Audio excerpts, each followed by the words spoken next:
Hi guys, I'm going to give you a demonstration of how to complete this independent t-test assignment.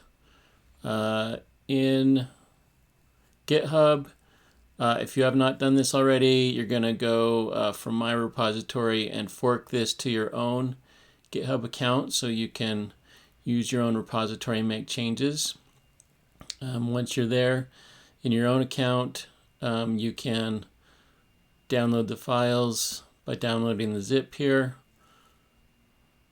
And once that downloads, you can open the zip file and extract it. Always make sure this show extracted files when complete option is checked, and it will show you the new folder. We can close that zip file. Open the instruction sheet, which is the answer sheet.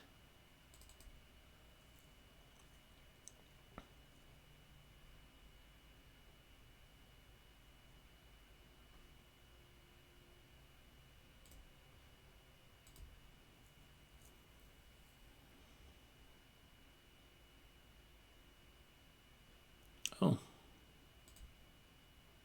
looks like I had an old one open.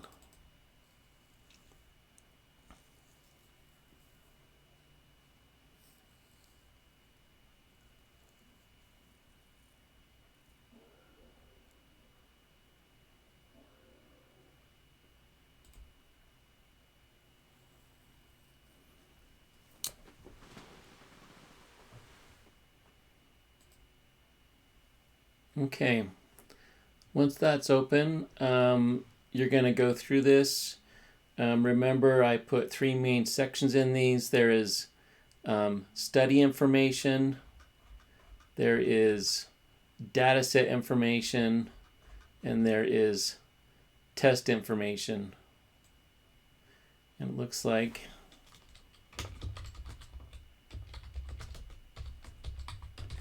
I forgot to change that name, so hopefully your version will be updated, so you shouldn't see that issue.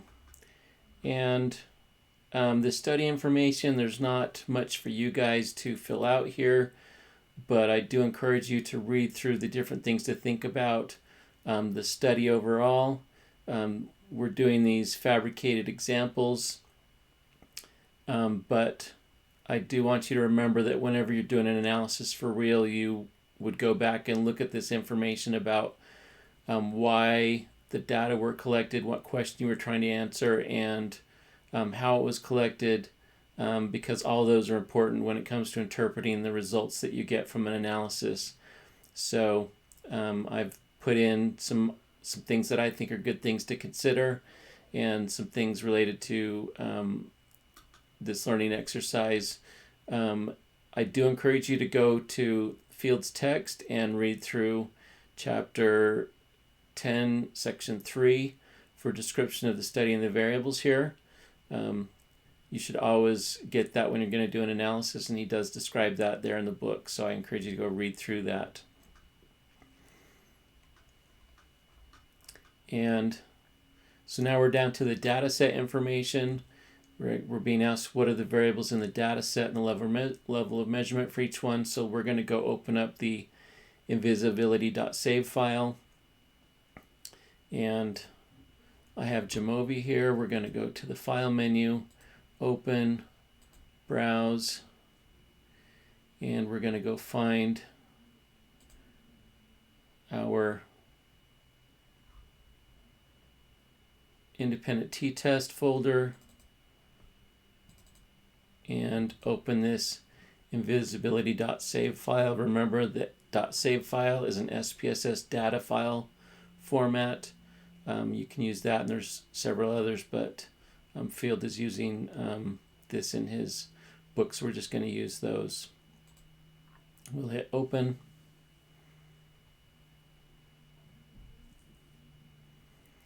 And it looks like he's got two variables here, one called cloak, and it looks like there are two levels, no cloak and cloak, and mischief. And I think that's a count of how many times somebody did something. So we can just double click on our column header to open up our variable information, and we do see that we have measure type nominal and with 2 levels, cloak and no cloak, so that looks correct to me. No changes needed there. Mischief is continuous, and we're going to go with that for this example.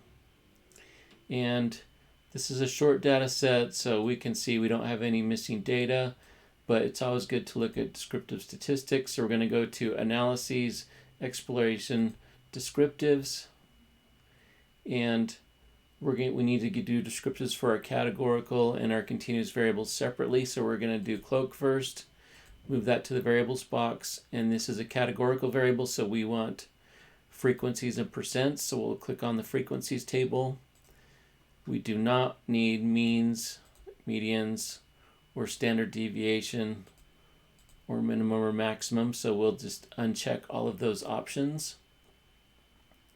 And under plots, we're going to get a bar plot. And just looking at this, we can see we have 24 observations, no missing data, 12 in the no cloak category, 12 in the cloak category, which is 50% for each one. And our bar plot looks good, so we don't see any missing problems and no categories that are spelled wrong or anything like that, so that looks good. Now we'll go back to Analyses, Exploration, Descriptives, and we'll get descriptive statistics for our continuous variable mischief. Since this is a continuous variable, we do not care about the frequency tables, so don't check that. We're going to leave mean and median and standard deviation checked, and also get skewness, kurtosis, and normality test. And when we're looking at our normality assumptions, a lot of times we really care how things look for each group. So I'm actually going to take the cloak variable and add that into the split by box. And what that's going to do for us is give us descriptive statistics for each category in our categorical variable. And that's going to be more meaningful when we're looking at normality. So looking at this again, we have 12 in each group, no missing data in either one. We can see means. There is somewhat of a difference there. Standard deviation, not huge, so a little less spread apart than other data sets we've looked at. Skewness, remember a lot of times when looking at normality, and especially in small data sets like this one, we care if the skewness divided by the standard error, the skewness is greater than 2. And here for no cloak, it's negative 0.7 divided by 0.6. That's not going to be more than 2. Cloak is 0 divided by 0.6, not going to be more than 2. Kurtosis, negative 0.2 divided by 1.23, not kurtotic. And cloak, 0.16 divided by 1.23, also not kurtotic. And not surprisingly, our Shapiro-Wilk test is not significant for either group, so we don't differ significantly from normality according to that test. And with plots for continuous variables, we want to see a histogram and a box plot, and this will split this out for us, and we can see we've got a little bit of spread out. Looks like the means will be a little bit different from each other for cloak, and our box plots, we don't see any outliers there. So that's a good review of our variables. We don't see any real data problems here. Okay, read through the sections on how to check accuracy and good things to check. I give a pretty decent list there of things you can check, and we didn't find any issues. No extra data manipulation needed here. We're not scoring any instruments or transforming any variables. Didn't have any problems with missing data. Didn't have any problems with outliers. Normally, if we were doing a real analysis, we would calculate some descriptives for our study sample. This would be a good time to do that, but we don't have any here, and no extra things to write up about our sample for our paper because we're not doing that. All right, information on the independent t-test. Before we do anything, we're going to take a look in StatCat, and this time we're actually going to do try out some Bayesian and some robust methods too. So if they're not already installed, we need to go into Jamovi and install these modules, StatCat. We don't care about scatter, but we are going to use JSQ and Walrus. So if you haven't done that already, go into modules, Jamovi library, and skim down until you find the ones that are not installed. JSQ, I already have that installed, and Walrus, I already have that installed too. So that's good. So we're going to go into StatCat, relationship prediction, and group comparisons. And our continuous variable is our outcome variable, that's mischief. And our independent variable is our categorical variable, and that's cloak. We're going to put that in the independent variable box. And here we have a dichotomous independent variable and a continuous outcome variable, dependent variable, and a two-sample t-test seems to be a good choice. So, and then StatCat does give us a little scatter type plot splitting between the groups and seeing some of the values on our outcome variables. So that's a useful tool for trying to pick the right statistical test.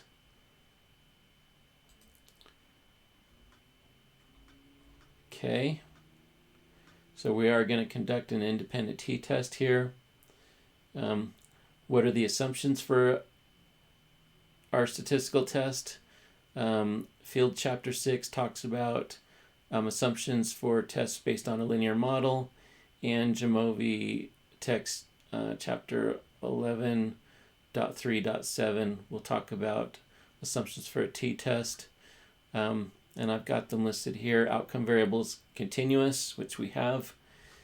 Our additivity and linearity assumption, which we have. We didn't see any linearity problems in that little scatter plot. Normally distributed sampling distributions for large samples. Normally we can rely on the central limit theorem when we have a large sample to meet that assumption. But when we have small samples, then we are going to look at the distribution of our data, which is a situation which we kind of have here. And we didn't have any normality problems. Homoscedasticity is roughly equal variances. We're pretty close on that one. We could see in our, the variability of these is pretty similar. So we're okay with that. And independence of observations, this is normally known by knowing the study design. We are looking at different individuals, and there's no indication that these are related to each other somehow. And we're also only looking at them at one point in time, so we don't have, looking at the same people at two different time points. So we meet that assumption. Our predictor variable is categorical with two levels, which we have. We didn't have any extreme outliers. And now that we've looked at some of these assumptions, we're ready to go through our steps for null hypothesis significance testing. So the first step is to state the null and alternative hypothesis. In a t-test, like other tests, the null is going to be some version of there is no difference.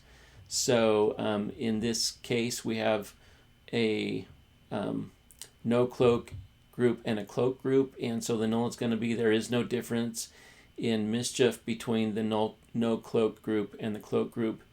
The alternative is usually going to be some version of there is a difference, and here it is. There is a difference between in mischief, levels of mischief between these two groups.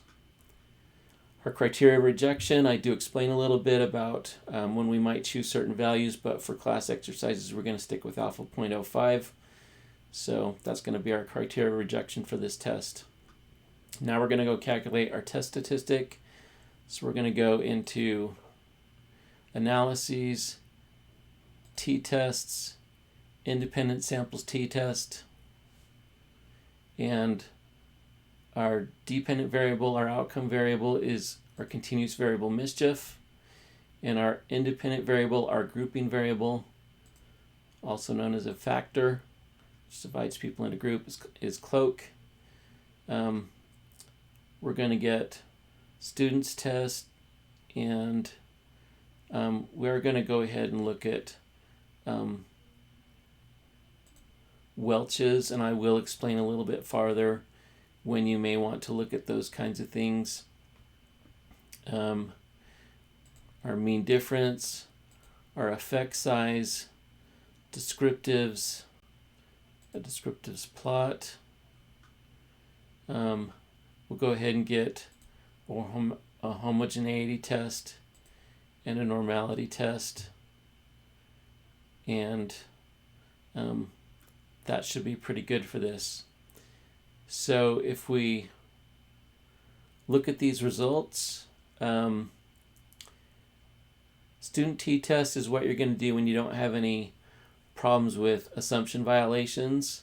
Welch's is what you might do if you had an issue with homogeneity of variance. And our homogeneity of variance test on a t-test is called Levene's test.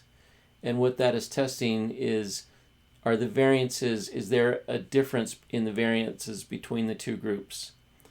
And what we're usually hoping for is that there is not a difference. So we do not want to see this have a significant result. And we see our p-value is 0.468, which is greater than alpha 0.05. We would fail to reject the null, that there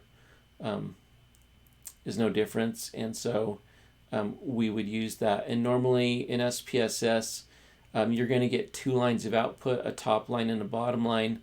And if you pass Levene's test, you'll use the top line.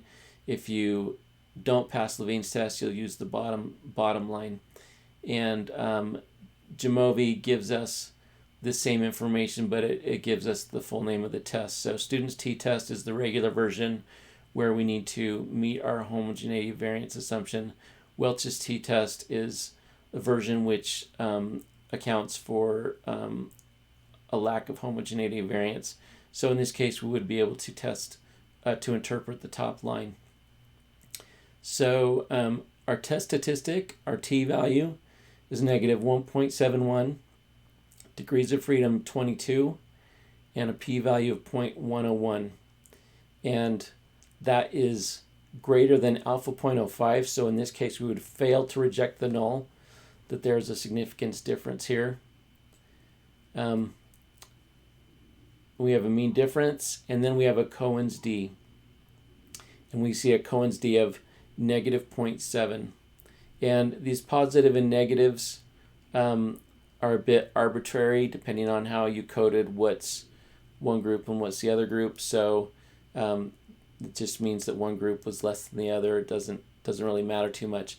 But this effect size is actually quite large. A Cohen's d, you can kind of think of it in similar terms as correlations that we've looked at before. 0 to 0.3 is often called small, 0.4 to 0.6 is medium, 0.7 and above is large. And those are pretty relative and also dependent on what domain you're doing research in. If this were behavioral research, a Cohen's of 0.5 is actually quite a big effect size. But this effect size is big, and so you might wonder, why is our test not significant when our effect size is big? And the answer to that is we have a fairly small sample size here. And one of the shortcomings of p-values is that they are totally dependent on the size of your sample. So this is a situation where you might have a small sample size because you're doing a pilot study, or something like that, in which case the p-value means a little less to you, but this effect size might be a good indication that there's actually something going on and something worth paying attention to.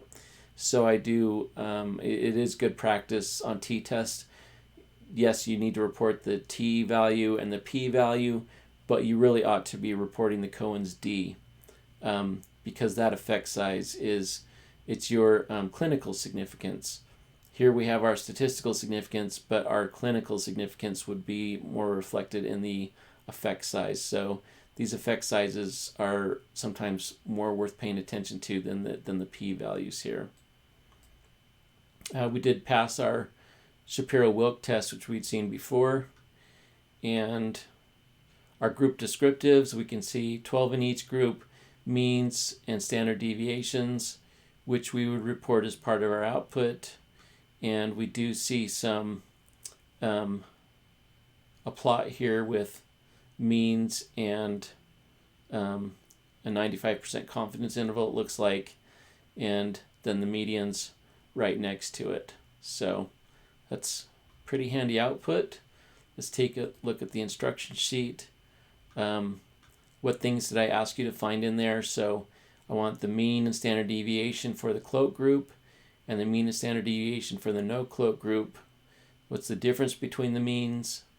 The 95% confidence intervals for the difference, which, let's see if we got that.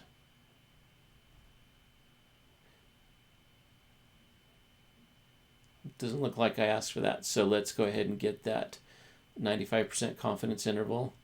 And we can see that our lower bound is negative 2.76 and our upper bound is 0.263. And this confidence interval does include the value of 0. And so that's another indicator that this result is not significant, because we're 95% confident that the true value for the mean difference lies between negative 2.76 and 0.263. And the value 0 is in there, so it's basically saying that it could be 0 as opposed to any other value within that range. So it's another indicator that this was not a significant result. So do check the confidence interval there, which I didn't do at first. Our degrees of freedom, that's on our table output here under DF. And for our students' t-test, it would be 22.0. And part of how Welch's makes an adjustment is it does adjust that degrees of freedom somewhat. So you'll get some slightly different values. And our p-value and our Cohen's d, which we looked at. Okay, we are going to try a robust t-test. So if you ever are having a problem with assumptions, a robust version of the test is always a good fallback. So we're going to go into Walrus and try that out and see what it looks like. So if we go to Walrus and robust samples t-test, and our dependent variable is our continuous variable mischief, our grouping variable is cloak, and we are going to look at our mean difference, confidence interval, effect size, and what the heck, let's try a bootstrapped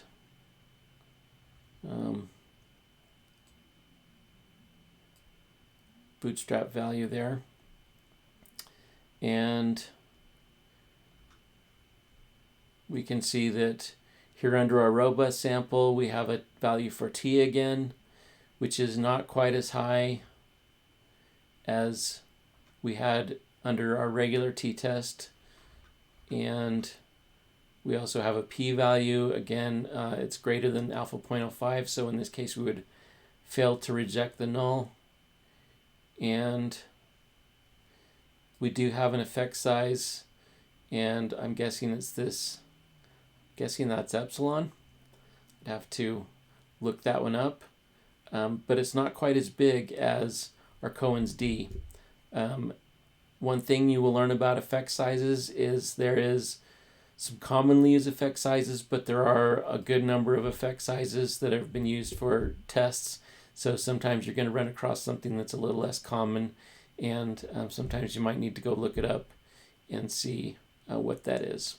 But I'm not going to spend time on that in this video. So just be aware of that sometimes you'll see effect sizes which are a little different than something we're used to, and that's where Google is your friend. Okay, and Field does give some robust results in chapter 10.6, so you might go compare what Field has with what we got, and we're going to go ahead and try a Bayesian T-Test also. So we're going to go to T-Tests, Bayesian independent samples T-Test, and our continuous outcome variable is mischief, and our grouping variable is cloak. And we're going to go ahead and get a prior and posterior plot, a Bayes factor robustness check, and a descriptive plot. And let's go ahead and get descriptives. So I encourage you, let's go ahead and look and see what we have under prior here. That looks all okay. So this ability to do a Bayesian version of a test in statistical software is fairly new. So you might find a lot of texts that don't talk about it, that don't include instructions on how to do it. And I myself have not done a lot with Bayesian tests, but I think it's worth looking at a little bit and getting used to looking at. So we have a Bayes factor of 1.05, and I believe that is comparing one group to the other, and I think that when this value is close to 1, it's indicative of that there's not much difference between the groups. So we do see that we have when you get a Bayes factor pushing up around 10, then that's some indication that there is a significant difference between the groups.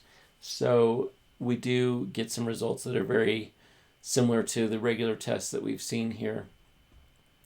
We get the same descriptive statistics and a plot and an inferential plot. And so we can see that a Bayes factor comparing one group to the other is 1.05, and the second group to the first is 0.952.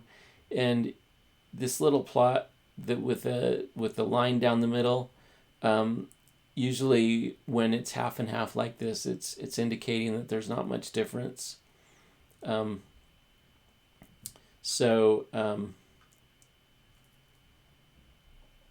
then a Bayes factor robustness check.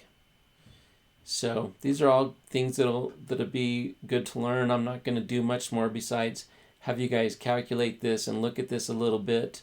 But this is an interesting area of statistics and probably worth further education, but going much deeper than this is getting a little beyond the scope of our course. But I do think it's worth looking at, and this is pretty neat development to see this more available in consumer software that we can use methods like this. So,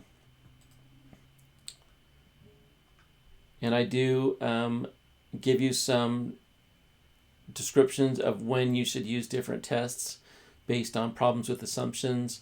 So read through this section and understand that a little bit, because real data are often messy data, and you may run into assumption problems. So knowing some of your other options is a good idea. And Field Chapter 10.10.1 is a good section giving an example of how to report the results of a t-test like this, but I'm not going to make you write that out here. So save your Jamovi file. To save this, we would go to our File menu, Save As, Browse, make sure that we're in the correct folder, and this is our stats independent t-test folder, and we're going to save that and export your output. Right click in somewhere in the output, go to all and export, and browse to double check that you're in the right folder. We are in our right folder, and we're going to call this t-test output and save it, and that should be good for the Jamovi part of this. Next, we're going to open our RMD file, our markdown file, and it is, there it is, independent t-test.rmd. And if we right click on it and go open with and select RStudio and hit OK, give that a minute to come up.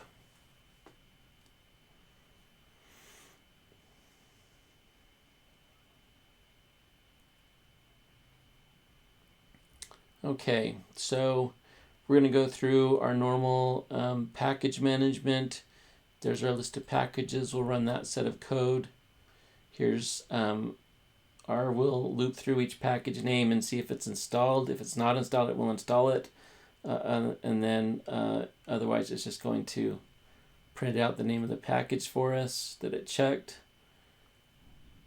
And we've done this before, so we didn't have to install anything. And now we're going to use the library command on each package in our list so that it's in memory and ready to go.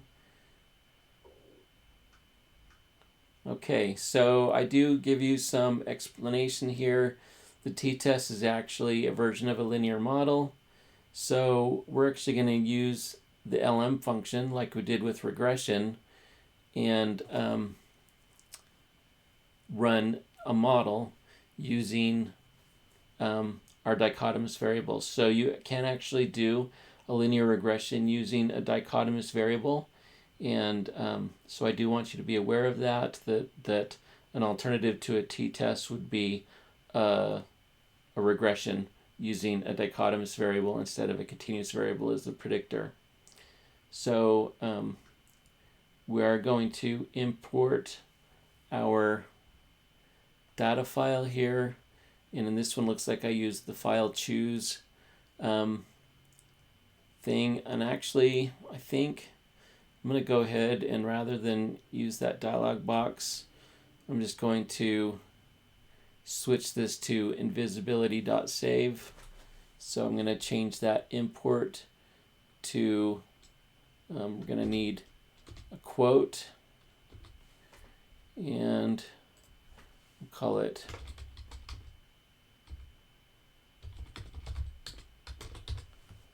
invisibility.save. And you'll see that's loading into a variable called dataset, and there is our variable in our environment, and there's our different data, so that's good. Go back to our independent t-test file. And I do show you how to get the R code from Jabov Output. So you don't need to do that here, but you can follow these instructions and get the R code that we use to run something. And we're going to go ahead and look at this data set using our linear RLM function in R. So I did give you an example of getting a plot here, a histogram, and that looks very similar to what we saw in Jamovi. Do remember that if your plots are showing up inside the plot thing, you can go to the settings, looks like a little gear, and make sure the chunk output inline is checked instead of the chunk output in console, and it should put your output here in our notebook. And we're going to make a factor for our box plot. So we are going to do a box plot, and we're going to change our cloak variable to a factor to do that. And you'll see we have 2 levels there. And now we can get, here's an example of doing a box plot in ggplot. And that runs right there. And now we're going to fit a model using the LM function, and its formula mischief is predicted by cloak with data equals data set, and we'll run that, and we do get, if we just hit the model, we get an intercept and a slope there. And what we're really kind of interested in is the summary of the model. And if we fit this as a regression model, then we would get an intercept of 3.75 and a slope of 1.25. And what you'll notice is this should match the intercept, the mean value for our outcome variable. If I did go back to Jamovi, and if we look at our mean value for our outcome variable, it's the mean value for the outcome variable for the group that is designated as the reference group, which is the group that's shown as 0. So that's no cloak 3.75. So if we go back and we look at that, our intercept is the mean of our reference group, which is 3.75. And when we have our other variable and the value is 1, meaning it's our cloak group, we would take that mean of 3.75 and add this other value to it, 1.25, and that would give the mean of the cloak group. And that is what we saw in Jamovi. For the reference group was no cloak is 3.75, and the mean for the cloak group is 5. This does take a little bit of getting used to look at these output. It's the same information as the T-Test gave us, but in a regression model format. So, and we do see that our intercept is significant, but our slope is not significant. So, again, we're getting a non-significant difference between the groups here as a result. So this is a little different, but worth time getting to know how these models look, because regression is a really good framework to get to understand a lot better.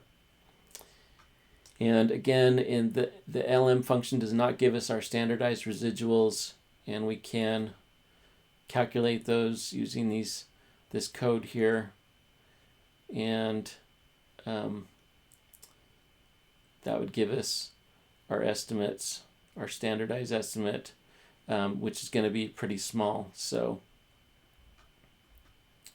and there is an example of the function from Jamovi,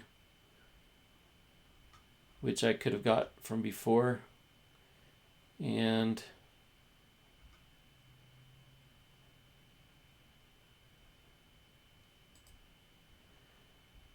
you can see there's our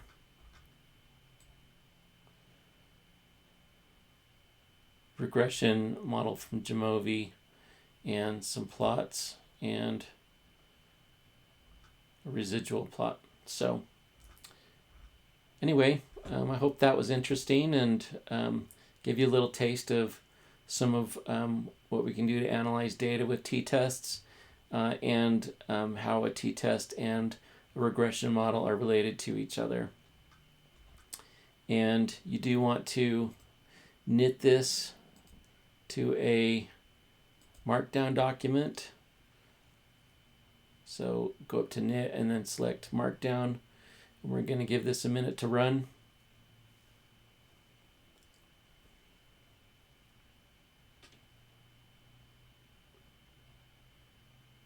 You can see it's putting some more files in my folder here. So there's our markdown document. And last of all, we would want to go to our assignment folder. Now we have our PDF, our markdown file, and our OMV file, and we just want to add those to our GitHub repository. So we'll go to Add File, Upload Files, and you can go choose your files. I always find it a little easier just to go drag them over. So there's our markdown. There's our PDF output. And there's our OMV Jamovi file. And you would go hit commit changes. I'm not going to do that because I don't want these in the assignment repository. And then go copy the URL for your assignment repository and turn that in Canvas. I hope that helps. I hope you have a good rest of your day, and I will talk to you guys later.